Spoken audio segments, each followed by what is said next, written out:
Sobat Kreasi, welcome back to podcast Ruang Kreasi Komunikasi. Bersama aku Shalfa Dilanor sebagai host untuk episode kali ini. Buat Sobat Kreasi yang belum nonton episode-episode sebelumnya, yuk ditonton. Banyak ilmu dan informasi yang bermanfaat yang bisa Sobat Kreasi dapatkan dengan nonton podcast Ruang Kreasi Komunikasi. Untuk episode kali ini, tema yang akan kita bahas adalah ngonten bisa dipenjara. Wah, kenapa tuh? Emangnya ngonten adalah sebuah kejahatan? Jadi gini Sobat Kreasi, dewasa ini banyak anak muda yang marak menggunakan media komunikasi sebagai tempat untuk berkarya. Tapi dengan adanya UU ITE, banyak konten kreator yang merasa cemas dan nggak leluasa gitu dalam berkonten. Nah, berkaitan dengan tema yang kita angkat pada hari ini, narasumber yang kita undang adalah salah seorang dosen di Fakultas Hukum Universitas Lambung Mangkurat. Bersama beliau, hari ini kita akan kupas habis tema kita pada hari ini dan menjawab rasa penasaran kita kenapa nih ngonten kok bisa dipenjara. Nah, untuk menjawab rasa penasaran kita, jangan lupa untuk nonton podcast hari ini sampai akhir dan jangan di skip-skip biar ilmunya nggak setengah-setengah. Ya udah Sobat Kreasi, langsung aja kita kenalan dengan narasumber kita, yaitu Pak Dedi. Selamat datang Pak Dedi, gimana kabarnya hari ini Pak? Ya, baik, alhamdulillah. Saat ini ya meskipun di tengah pandemi ya, tapi alhamdulillah kita bisa sehat dan tetap protokol kalau kemana-mana ya kan. Ya, alhamdulillah puasanya juga lancar ya nih Pak Dedi ya. Alhamdulillah. Ini narasumber kita hari ini adalah salah satu dosen di FH. Nah, beliau ada Dedi Farhamanadi, SHLLM. Iya. Boleh jelaskan lebih lanjut itu kuliahnya di mana aja tuh Pak? Ya, jadi kalau gelar SH itu tentu sarjana ya. Yang pasti sarjana hukum, bukan celana pendek kalau bahasa. Kalau plesetannya anak-anak hukum tuh selawar handap ya. Selawar handap. Bahasa Banjar. Banjarnya. Tapi ini SH sarjana hukum, saya sarjana hukum di Universitas Lambung Mangkurat juga, lulus tahun 2005. Kemudian LLM itu sebetulnya Master of Law, jadi magister kalau sebutannya magister ilmu hukum, tapi karena diraihnya di Universitas Gadjah Mada dan menyandang gelar Master of Law karena memang double diploma ya, karena waktu itu di prodi magister kita bekerja sama dengan universitas di luar sehingga mendapatkan gelar LLM tersebut. Jadi itu gelar pasca sarjana. Jadi masternya lah seperti itu. Berarti pendidikan terakhirnya Bapak S2 di UGM ya Pak? Betul. Ya? Oke. Bapak ini tinggal di Banjarbaru Pak? Saya domisili di Banjarbaru. Domisili Banjarbaru. Ya. Dan cuman kerjanya di Banjarmasin kan, karena kampus Fakultas Hukum di Banjarmasin. Berarti Bapak pulang pergi? Ya. Itu. Pak Dedi selain jadi dosen nih Pak, atau Bapak punya kesibukan lain? Oke, tapi saya kira saya perkenalkan dulu ya ke audiens ya, karena mungkin buat yang belum kenal atau belum familiar, nama saya Dedi Fahmanadi, sering dipanggil Pak Dedi. Saya di program studi ilmu hukum di konsentrasi bagian hukum pidana. Jadi ada namanya, kalau lebih kerennya itu disebut criminal division ya kan. Jadi ilmu hukum pidana itu selalu mengkaji hal-hal yang sifatnya berkaitan dengan kejahatan lah, seperti itu.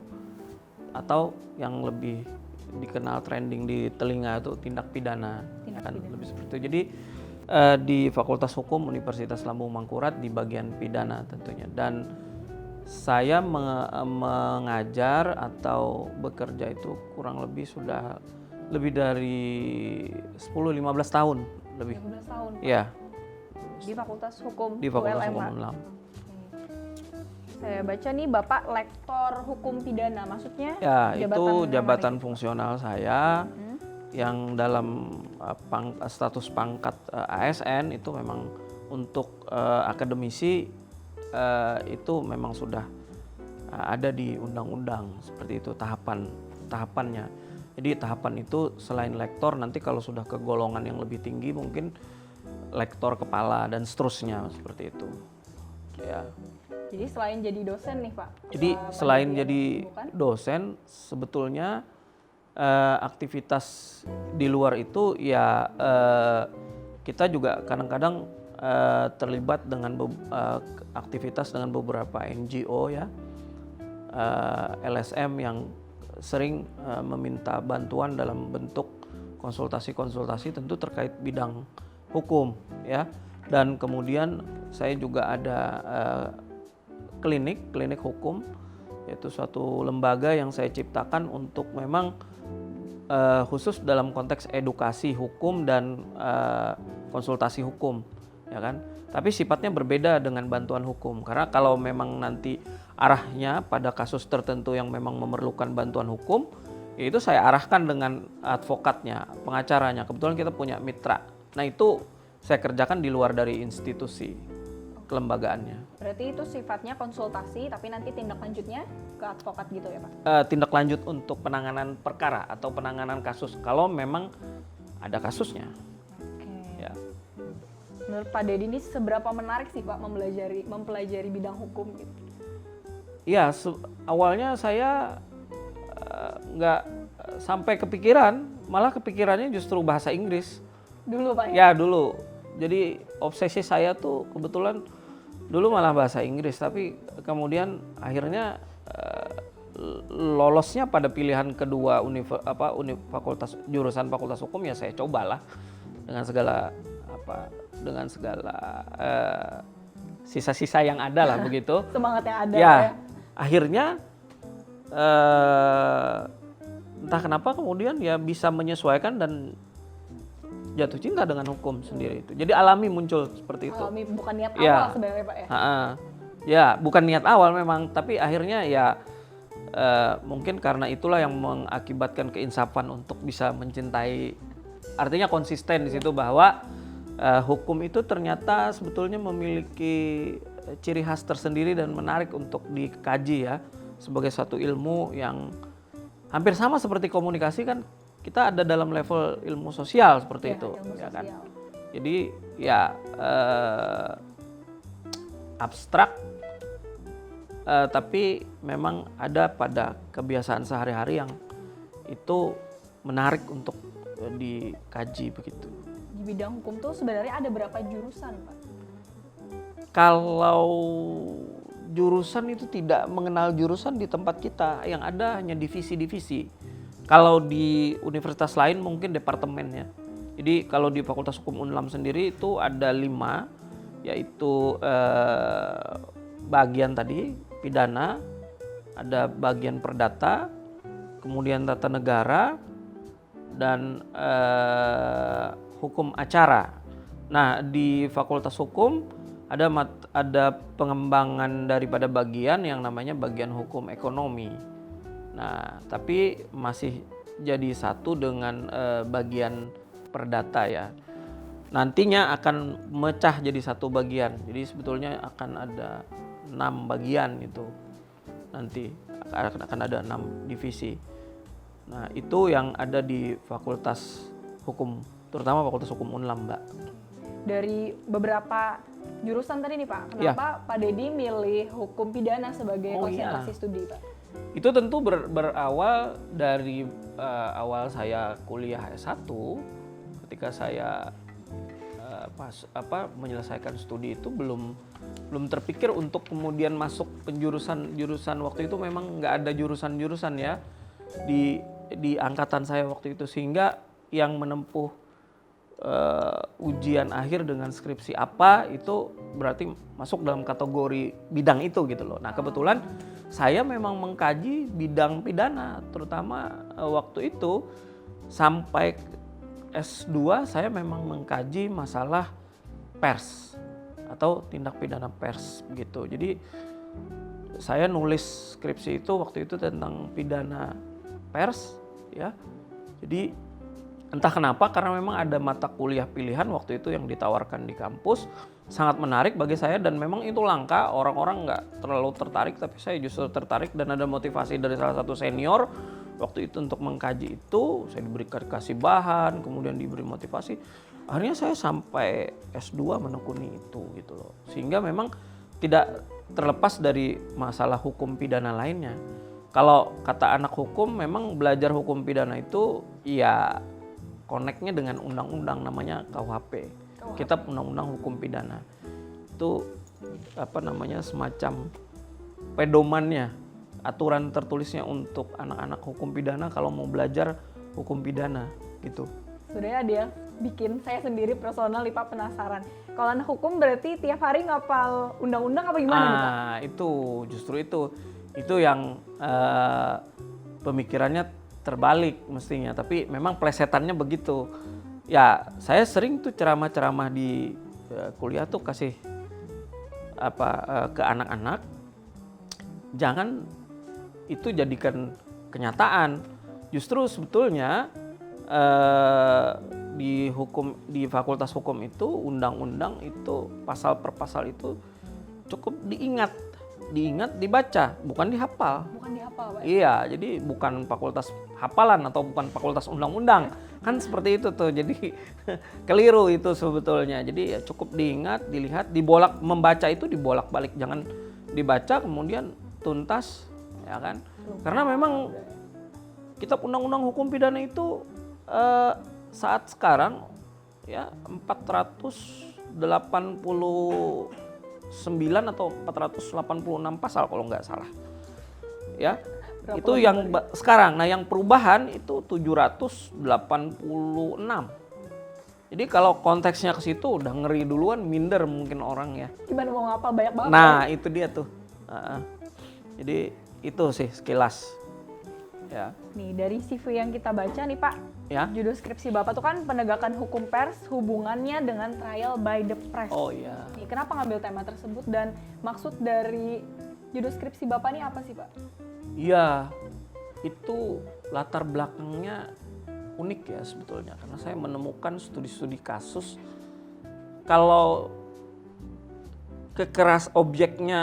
subjeknya wartawan, pewarta atau jurnalis itu sudah umum ya, karena berkaitan dengan kekerasan. Tapi kalau saya tuh justru malah kebalikannya, objeknya adalah justru ada pada si jurnalisnya atau si yang memproduksi berita gitu loh. Karena dalam konteks hukum trial by the press itu artinya adalah penghakiman oleh media.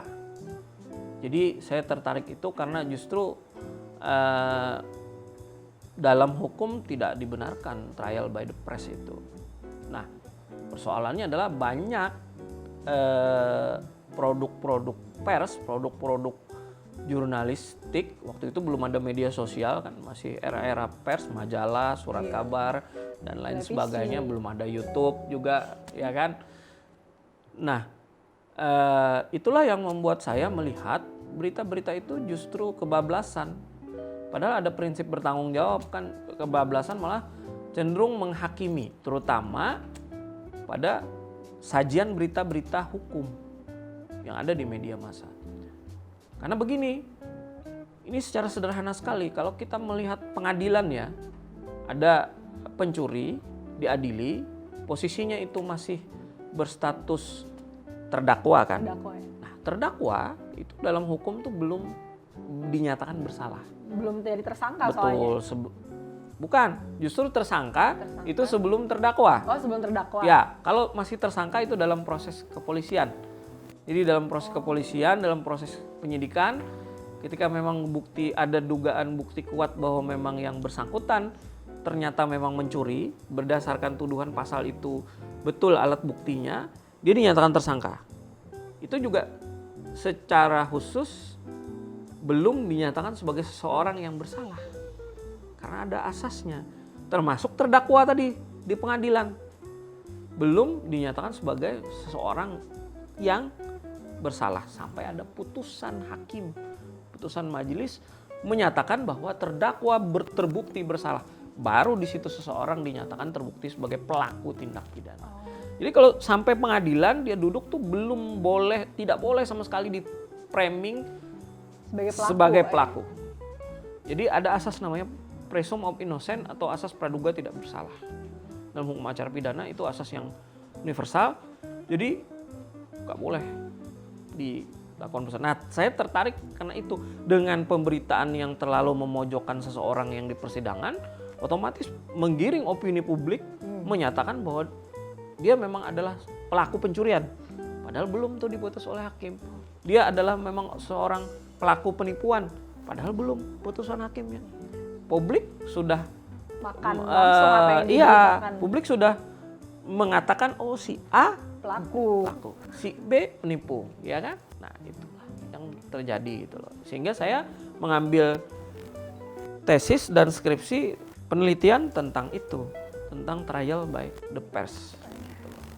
Nih, berkaitan dengan tema yang kita bahas hari ini ya Pak, hukum Ya. media. Hukum media itu gimana sih Pak? Nah, hukum media sebetulnya itu berangkat dari kalau hukum itu kan secara luas ada dalam lingkup yang tidak hanya terbatas kepada undang-undang atau peraturan, tapi dia juga berupa sandaran moral, yaitu kode etik. Tapi kalau kita ambil secara terminologi hukum secara sempit, itu disebut sebagai undang-undang atau peraturan. Nah, kalau bicara hukum media kita ambil secara sempit, ya itu berarti kan aturan-aturan yang menyangkut berkenaan dengan proses media massa gitu loh, media gitu. Tapi kalau secara umum dan secara luas, hukum media itu tentu adalah seperangkat proses yang mengacu kepada suatu proses daripada media massa sesuai undang-undang pers, karena media massa diatur dalam undang-undang pers ya, di Undang-Undang Nomor 40 tahun 1999, karena di situ dibenarkan produk jurnalistik yang kemudian dibatasi oleh undang-undang yang perbuatannya dibolehkan normanya di dalam undang-undang, juga ada norma yang dilarang yang juga di dalam undang-undang tersebut mempunyai ancaman sanksi kalau larangan itu dilakukan. Nah, jadi simpelnya bahwa hukum media itu adalah dia mengatur bagaimana proses-proses yang ada di media. Menurut Pak Dede sendiri nih, apakah UU ITE itu sudah menjadi landasan hukum yang tepat untuk bermedia sosial di Indonesia sendiri, Pak? Oke. Kalau bicara undang-undang ITE, Undang-Undang Informasi dan Transaksi Elektronik, apalagi sangat trending sekali sampai sekarang kan, dan banyak pro dan kontra terhadap Undang-Undang Informasi dan Transaksi, keberadaan Undang-Undang Informasi dan Transaksi Elektronik itu saat ini ya. Nah, kita lihat historicalnya dulu sebelum masuk pada Undang-Undang ITE ya. Makanya tadi pokoknya sebelum ada media sosial, sebetulnya lingkup undang-undang tentang arus informasi ini adalah Undang-Undang 40 tahun 1999, yaitu Undang-Undang Pers kan. Nah, sehingga dalam konteks Undang-Undang Pers di situ dia menaungi semuanya sebetulnya. Selain setelah kemudian diimbangi dengan era informasi, arus informasi dan teknologi, maka lahirlah Undang-Undang 32 tahun 2002. Jadi tahun 2002 tuh baru kemudian ada Undang-Undang Penyiaran. Oh, baru ada Pak ya? Iya, Undang-Undang Penyiaran. Nah, di Undang-Undang Penyiaran di situ diatur tuh mengenai kewenangan mengatur untuk penyiaran televisi, ya kan, dan radio. Jadi ada yang namanya lembaga penyiaran publik, kemudian lembaga penyiaran publik swasta. Kalau yang seperti kalian ini lembaga komunitas tuh biasanya. Kemudian lembaga penyiaran publik lokal dan seterusnya. Jadi itu diatur tuh dalam konteks itu. Nah, Undang-Undang ITE ini seiring dengan perkembangan teknologi. Jadi 2002 masuk ke 2005 ya kan. Kalau Undang-Undang ITE itu kan Undang-Undang Nomor 11 tahun 2008. Jadi berarti dari 2002 ke 2008 kan jauh jaraknya tuh. 6 tahun baru lahir Undang-Undang Informasi dan Transaksi Elektronik. itu sebetulnya Undang-Undang Informasi dan Transaksi Elektronik itu kalau dilihat di risalah pembuatan undang-undang oleh pembuat undang-undang itu DPR kan, itu sebetulnya memang adalah untuk mengatur kerisauan atas kejahatan-kejahatan yang sifatnya merugikan konsumen atau transaksi elektronik. Jadi dia sebetulnya berada untuk mengatur itu karena banyak problem-problem terhadap kasus-kasus, case-case yang berhubungan dengan kejahatan di dunia maya, di dunia elektronik, yaitu internet seperti itu. Penipuan, penggelapan, pemalsuan. Justru tapi diatur secara khusus dalam undang-undang itu karena sarananya adalah menggunakan dunia internet tadi, dunia maya tadi. Nah, sebetulnya ditujukan kepada itu gitu loh. Tapi kesininya paradigmanya kemudian bergeser dalam praktek menjadi yang lebih cenderung banyak itu justru kasus-kasus yang dimensinya berhubungan dengan, kalau kita hubungkan dengan KUHP tadi itu berhubungan dengan pasal-pasal pencemaran nama baik, fitnah 310, 311 yang justru itu adalah pasal karet di dalam KUHP yang masih sifatnya multitafsir di dalam penafsiran dalam norma di dalam perundang-undangannya. Nah, di Undang-Undang ITE sekarang kan tuh lebih familiar dengan yang namanya pasal 27, pasal 28. Pasal 28 itu kalau SARA, pasal 27 itu larinya juga ke pencemaran nama baik karena kemudian sarananya di internet atau di itu. Karena ya di dalam Undang-Undang IT kan disebutkan itu untuk media informasi dan transaksi di dalam Undang-Undang ITE itu, Undang-Undang Informasi dan Transaksi Elektronik. Jadi itu undang-undang posisinya sudah 1 kali apa 2 kali ya amandemen, karena yang baru diperbaharui itu dengan Undang-Undang 19 2016. Nah, jadi ada beberapa pasal klausula yang ditambah dan dihapus di dalam undang-undang itu, terutama soal sanksi. Yang tadinya sanksinya 6 tahun itu menjadi maksimal 4 tahun. Misalnya ada di pasal 27 ya, junto pasal 45 kalau nggak salah di dalam undang-undang itu. Jadi memang kesininya ya undang-undang ITE itu menjadi lebih banyak menjerat persoalan-persoalan yang konvensional yang justru seperti misalnya tadi larinya ke pencemaran nama baik, ke fitnah atau yang berhubungan dengan SARA tadi. Nah, dan itu muncul dalam bentuk-bentuk yang ada pada kasus-kasus produksi sebuah bukan hanya produksi sebuah berita tapi sebuah konten atau tayangan seperti itu, ya kan? Nah, hoax atau kabar bohong juga, ya kan? Itu yang paling viral, yang juga kemudian lebih banyak kasusnya ada pada Undang-Undang ITE ini. Nah, memang kalau kita bicara secara hukum, ya karena saat ini memang pengaturannya ada di undang-undang itu, ya otomatis dengan pengaturan itu memang ada aspek penegakan hukumnya kalau memang terjadi kasus-kasus yang berhubungan dengan rumusan pasal tersebut. Tapi sebenarnya kalau bicara undang-undang tadi itu diperuntukkan untuk yang tadi, untuk menanggulangi kejahatan-kejahatan yang ada di dunia maya. Betul. Kan kayaknya kebanyakan orang berkarya bikin konten tapi sebenarnya nggak tahu ada hukum yang bisa menjerat kalau ada batasan-batasan yang dilanggar, begitu Pak ya? Betul. Nih, tanggapan Pak Dedi mengenai tokoh-tokoh publik yang ada terjerat hukuman penjara hanya karena sebuah konten. Kalau kita bicara kasuistis, memang membuktikan seseorang bersalah atau tidak itu di pengadilan, ya kan? Nah, tapi kalau kita bicara dalam konteks sosiologisnya, karena di dalam hukum itu ada sosiologi hukumnya, ya sebetulnya karya-karya atau konten-konten itu justru lindungi juga oleh undang-undang, asal ada syaratnya terhadap karya-karya itu. Karena selain undang-undang informasi dan transaksi elektronik itu kan misalnya suatu produk atau suatu konten itu kan juga hak cipta. Sehingga ada undang-undang hak cipta yang melindungi, menaungi dalam konteks sebuah konten.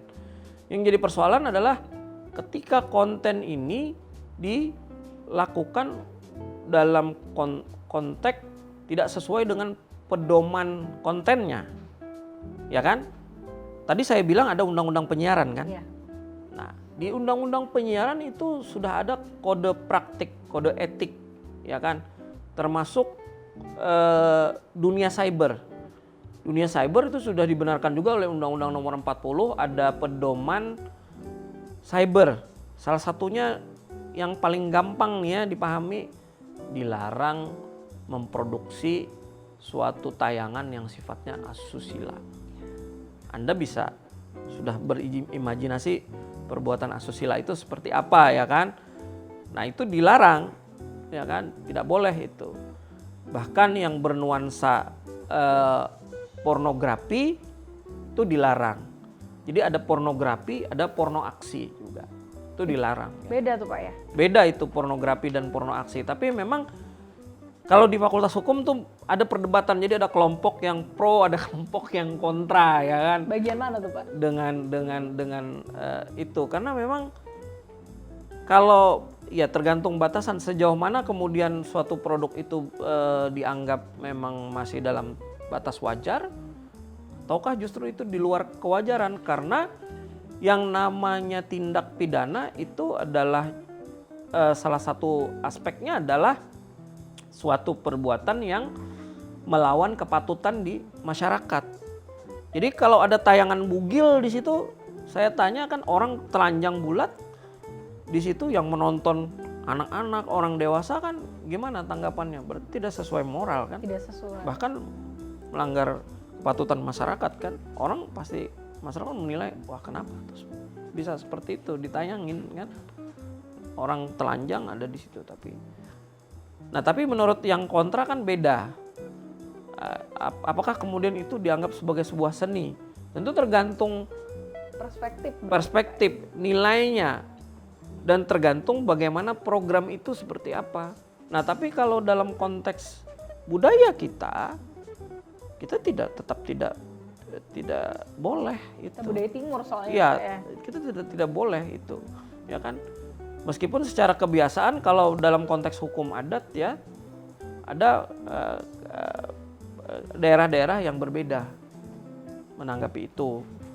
Tapi ini kan bicara Indonesia dan bicara aturan, maka secara publik keseluruhan ya tidak boleh kemudian Anda memproduksi tayangan bugil misalnya.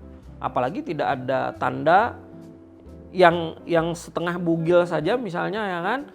Tayangan dewasa model-model itu kan berarti ada tanda-tanda tuh. Tanda ini dewasa, berarti yang boleh nonton itu kan menurut undang-undang penyiaran tuh. Bukan saya yang bicara tapi undang-undang. Ya kan? Di undang-undang. Jadi harus ada tanda klasifikasi. Misalnya kalau klasifikasi itu dalam undang-undang penyiaran itu SU berarti semua umur boleh ditonton. Boleh dilihat. Nah, yang saya lihat kekurangan produk konten di YouTube itu banyak produk-produk YouTuber itu tidak menampilkan itu kalau memang itu kategori tontonan dewasa. Iya kan? Iya benar. Nah, jadi seperti itu, ada kelemahan memang kalau di dalam dunia yang saat sekarang rame kan, apalagi selama masa pandemi ini, YouTube menjadi trending bahkan untuk ajang nyari uang kan gitu. Banyak uang Pak lewat gitu. Iya, selain medsos ya. Iya, benar. Ya. Kita kan nih dari jurusan ilmu komunikasi ya Pak. Oh iya. Dari Bapak Dedi sendiri sebagai seorang dosen Fakultas Hukum apa aja yang harus kami sebagai mahasiswi ilmu komunikasi wajib ketahui begitu Pak? Iya, yang pertama sekali selain Anda belajar teori-teori komunikasi dan teori-teori mass media ya otomatis saya sudah sebutkan tadi beberapa undang-undang, ya kan? Yang secara khusus ada undang-undang pers nomor 40 tahun 99, ada undang-undang penyiaran tadi nomor 32 tahun 2002, kemudian ada pedoman-pedoman kode etik juga yang harus dilihat, dan penajamannya tentu juga harus belajar kitab undang-undang hukum pidana, karena juga harus mengerti kalau ada terjadi pelanggaran sepertinya. Kalau ada pelanggaran dalam bentuk produk-produk produk-produk konten seperti tayangan itu, ya kan? Karena banyak juga mahasiswa saya yang sudah meneliti skripsinya terkait bagaimana konten-konten yang kemudian konten-konten atau video-video lah. Sebetulnya kan kalau bicara konten itu produk yang sudah sengaja dibuat kan? Iya. Nah, tapi ada juga video yang kemudian tanpa sengaja setelah viral tapi kemudian video itu bermasalah. Udah disebarkan aja gitu? Ya, udah disebarkan aja. Nah, itu yang jadi persoalan juga. Nah, makanya memang cukup laris Undang-Undang ITE dengan pasal berita hoax, kemudian pasal pencemaran nama baik tadi, ya kan? Nah, itulah yang menghiasi dunia komunikasi Anda di era informasi dan teknologi ini, terutama dengan sarana media sosial, YouTube. Nah, biasanya yang lebih rame itu kan di media sosial dulu ributnya, baru ke YouTube. Benar. Kan begitu. Entah itu di Twitter, di Instagram dulu viral, baru ada di YouTube. Ya, gitu. Nah, kalau tadi kan pertanyaan dari kita nih Pak. Sekarang ada pertanyaan dari Sobat Kreasi yang mereka kirimkan ke Instagram kita Pak ya. Ada dari Syafira. Kalau konten atau ide kita dicomot orang tanpa izin atau bisa kita sebut diplagiat, yang menjerat itu hukum apa ya Pak? Ya, sebetulnya kalau belum Anda daftarkan ke Haki atau hak cipta ya agak susah kemudian mengatakan bahwa itu produk Anda kan? Berarti lapor dulu kalau ya, kita jadi tahu, kan harus tercipta dulu aspek hukumnya dari Haki tadi, karena di dalam Haki itu nanti ada yang namanya paten, ada yang namanya merek, ada yang namanya lupa apa saya satu, pokoknya di situ yang menjamin keaslian bagaimana kita mengeluarkan produk. Ya tentu kalau tanpa izin ya otomatis kan itu bisa dituntut dan dipidana, ya kan? Ada pasal-pasalnya yang mengacu ke situ. Nggak usah jauh-jauh sih, video bajakan itu kan juga termasuk kan? Aduh, Ya video kan? bajakan. Sering nonton kan atau sering ini kan? Iya Pak. Jadi bongkar saya Pak. Nah itu jadi ya seperti itu yang membuat tapi kan tidak semua orang mengerti, tidak semua orang paham tentang bagaimana aturan tentang konten itu. Ya biasanya memang kalau sebuah tayangan itu sebagai suatu produk tertentu ya pasti si produser atau memproduksi itu sudah melegalkan tayangan itu, mengurus legalisasi terhadap tayangan itu sendiri. Sehingga selain itu juga ada beberapa yang berhubungan dengan bagaimana konten itu kalau tadi menjurus ke kriminal, berarti hadapannya adalah tentu pidana. Kalau orang tidak terima tuh terhadap konten itu, katakanlah misalnya ada beberapa YouTube yang tayangannya seperti ini, talk show. Kemarin kalau nggak salah tuh ada beberapa ya yang sempat mau diprotes itu, seperti kan banyak tuh seperti Deddy Corbuzier dan lain sebagainya. Nah, apakah kemudian itu bisa masuk dalam konteks fitnah, tuduhan dan sebagainya? Itu rentan sekali ya. Agak kontroversial. Ya, rentan dengan dengan adanya undang-undang ITE dengan pasal itu begitu, karena karetsitas di dalam normanya bisa menjerat orang yang dianggap tidak terima dengan tuduhan. Jadi memang kadang-kadang sajian kata-kata, diksi, kalimat itu juga cenderung menjadi hal yang orang saat ini berpikir dua kali untuk mengatakan sesuatu begitu. Padahal itu sebetulnya tidak menjadi masalah karena kita bebas saja berpendapat, beropini kan. Asal kemudian tidak menimbulkan yang tadi fitnah atau efek kedepannya, pencemaran, ya kan, tentang sesuatu gitu loh. Nah kalau berkaitan dengan tayangan itu kan tergantung jenis. Tadi misalnya kalau dia bertentangan dengan kesusilaan ya otomatis nggak boleh kan.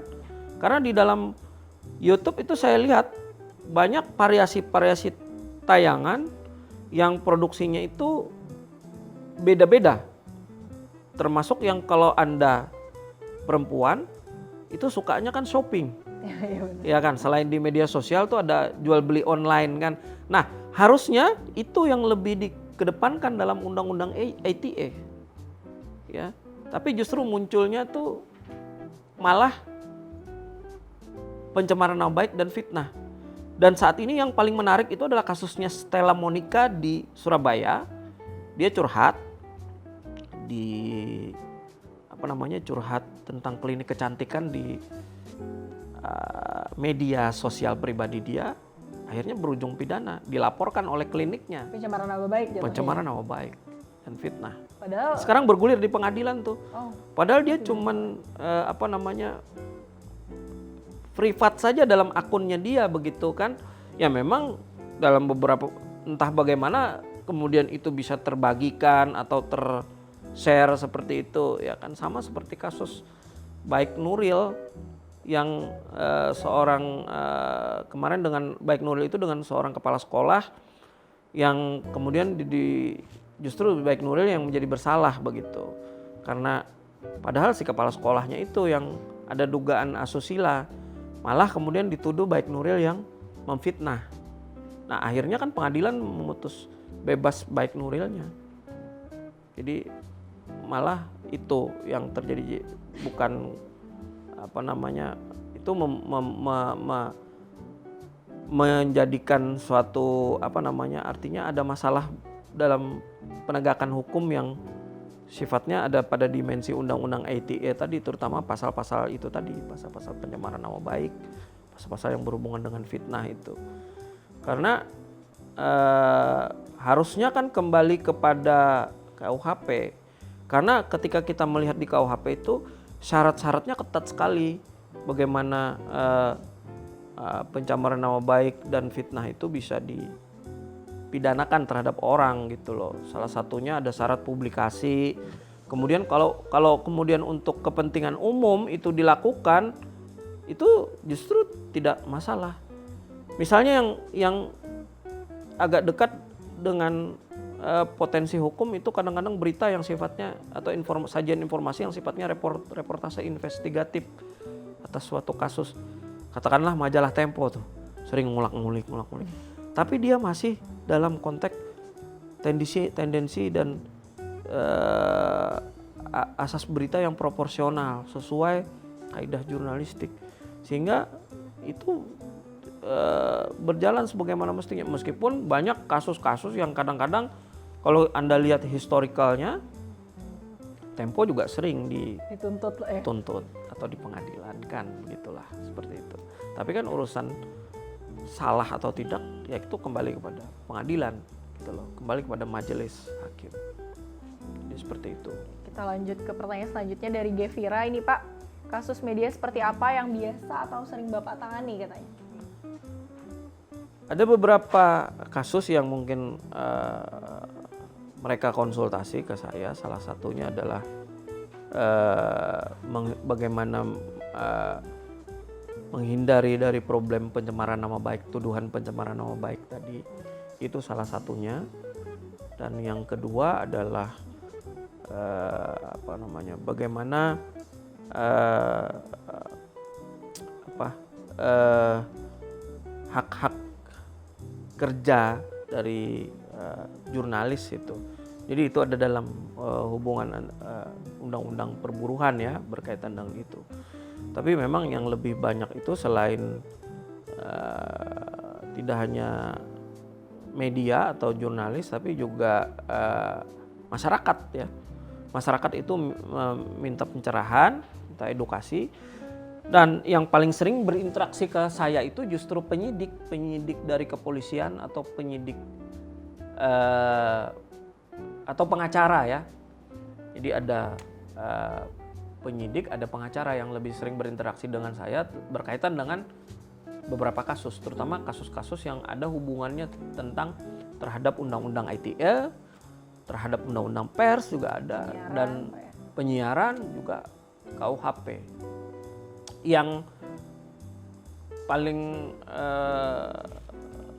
asik itu adalah pasca pandemi itu. Ada salah satu kasus yang dia mungkin entah karena niatnya memang mau viral, dia melakukan video bahwa orang tersebut terkena COVID, padahal ternyata setelah dicek si yang pingsan itu bukan terkena COVID tapi karena sakit biasa. Menyebar hoax pingsan. Berarti Pak ya? Sehingga dia tergolong menyebar berita yang bohong, dan itu memang ada kaitannya dengan undang-undang ITE, tetapi juga ada kaitannya dengan peraturan hukum pidana tahun 1946. Di situ ada pasal 14 dan 15. Bukan kitab undang-undang hukum pidana, tapi peraturan hukum pidana tahun 1946 yang memuat pasal 14 dan 15 tentang kabar bohong itu, tentang berita bohong. Jadi orang itu dijerat dengan pasal itu karena dia cenderung menerbitkan keonaran seperti itu, membuat gaduh lah, risau, bikin orang khawatir ya, Pak bikin orang khawatir gitu loh dengan pingsannya seseorang itu kebetulan di daerah saya. Jadi Polresta setempat melakukan meminta pendapat hukum dengan saya. Jadi kalau dalam bahasa istilah yuridisnya itu adalah PKA, yaitu pemberi keterangan ahli. Jadi dosen itu bisa juga disebut sebagai pemberi keterangan ahli. Ya secara ininya disebut saksi ahli sih, secara ininya. Tapi yang lebih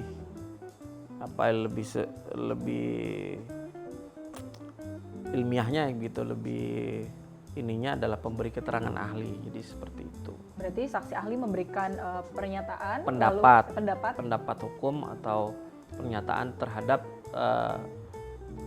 suatu peristiwa pidana atau yang diduga merupakan peristiwa pidana. Tapi dia tidak, seorang pemberi keterangan ahli itu tidak berhak menilai terhadap kasus pokok perkaranya. Jadi dia hanya sebatas memberikan atau mencerahkan bahwa yang ada kaitannya dengan bagaimana suatu perbuatan pidana itu seperti apa. Jadi seperti itu. Tergantung bagaimana kasus-kasusnya. Jadi kan kasus-kasus ini kan banyak, tidak hanya soal hoax, fitnah dan lain sebagainya, pemalsuan, juga ada pembunuhan dan lain-lain. Ya kan? Berarti itu cuma sebagai bahan pertimbangan dari hakim begitu Pak? Bahan pertimbangan untuk kelengkapan alat bukti. Karena dalam alat bukti itu, di dalam hukum itu alat bukti ada 5. Salah satunya adalah keterangan ahli. Jadi dari 5 tadi, keterangan ahli merupakan salah satu alat bukti. Karena dalam tindak pidana itu, alat bukti itu setidaknya untuk menetapkan suatu tindak pidana itu dipenuhi minimal 2 alat bukti. Jadi misalnya apakah alat bukti itu alat bukti surat dan alat bukti saksi, ataukah alat bukti surat dengan alat bukti keterangan ahli. Nah biasanya penyidik itu tidak hanya dalam konteks 2 alat bukti saja, tapi juga menambah alat bukti itu. Jadi bisa 3 alat bukti gitu loh. Nah baru setelah cukup bukti memang bahwa itu ada dugaan tindak pidana, nanti perkara tadi yang ditangani oleh pihak penyidik di kepolisian itu akan limpah seterusnya kepada pihak kejaksaan atau yang dinamakan dalam konteks istilah hukum acaranya itu kodenya P21. Kalau belum lengkap P19, kalau sudah lengkap tuh ke P21. Tuh. Sudah terjawab tadi pertanyaan dari Sobat Kreasi ya Pak ya? Ya. Apakah Bapak ada pesan untuk anak muda yang sebenarnya ingin berkonten tapi masih agak ragu karena takut dengan adanya UU ITE? Oke. Jadi saya berharap dan berpesan ya pada rekan-rekan dan sobat kreasi juga para mahasiswa, memproduksi sebuah konten itu sangat baik sekali dan itu adalah sangat kreatif. Tapi di dalam berkonten atau menyebarkan konten itu Anda harus memahami regulasi-regulasi, aturan-aturan yang jelas seperti tadi yang saya sudah sebutkan, karena di dalam perkembangan seiring informasi dan media informasi dan teknologi ini, dunia maya, dunia cyber itu sangat menjadi tantangan untuk era globalisasi ke depan, terutama banyak kasus-kasus yang terjadi ya kan, tidak hanya tindak pidana dalam bentuk penipuan, penggelapan kalau ada jual beli online dan sebagainya, tapi juga hal-hal yang seperti tadi berita bohong, fitnah dan sebagainya juga. Jadi melakukan produk seperti konten itu sangat baik, sangat bagus, tapi perhatikan juga pengaturan-pengaturan itu. Jadi batasan-batasannya ada pada undang-undang. Jadi Anda lakukan sebaik mungkin sesuai undang-undang. Misalnya tidak asusila tadi, tidak bertentangan dengan kesusilaan, tidak bertentangan dengan masyarakat, tidak bertentangan dengan undang-undang, ya kan? Nah, itu sangat bagus, ya kan? Sangat baik. Karena seperti saya contohkan tadi, asusila misalnya, atau memproduksi konten misalnya kontennya judi, nah itu tidak boleh, ya kan? Seperti itu. Biar viral, Pak ya? Larang biar viral, ya kan? Nah, itu tidak boleh. Nah, jadi saya harap itu yang terbaik untuk mahasiswa dan anak muda, dan jangan lupa memaksimalkan pasca pandemi ini sangat baik sekali dengan media sosial dan